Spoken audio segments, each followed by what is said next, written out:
tere tulemast Kilplaste teemaparki. Läheb üles korrusele, meil on seal käsitöö õpitoad. Kevadpühad on tulemas. Meil on siin selline õpituba, kus saab kaunistada dekupaažtehnikas küünlaid. Siin on nüüd praegu hetkel kõik kevadpühade või munapühade teemalised asjad. Munakahvides saab igasuguseid põnevaid asju teha. Aga lähme vaatame, kuidas tehakse murupäid.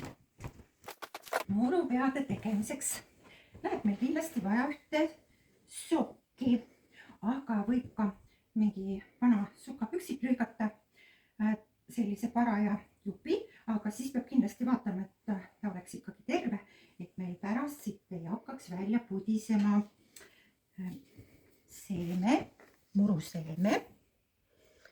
Siis on meil selle töötoa jaoks on kindlasti vaja mulda, et muruseeme ikka idanema hakkaks.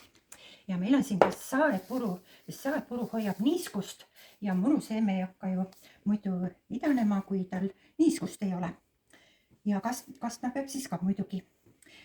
Tööriistadeks on meil veel siin käärid, siis on sellised silmad, kaunistuseks võib igasuguseid lilli, paelu ja et muru kasvama hakkaks.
Mina panen nüüd talle viltkaabu pähe.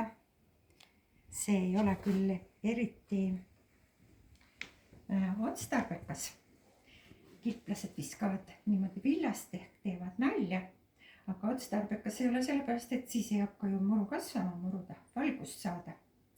Aga mingis järgmises Kilplaste koja töötoas me õpime viltimist ja viltimise töötuba on meil kilplased viskavad villast, aga siis me enam nalja ei tee, vaid viltime päris tõsiselt.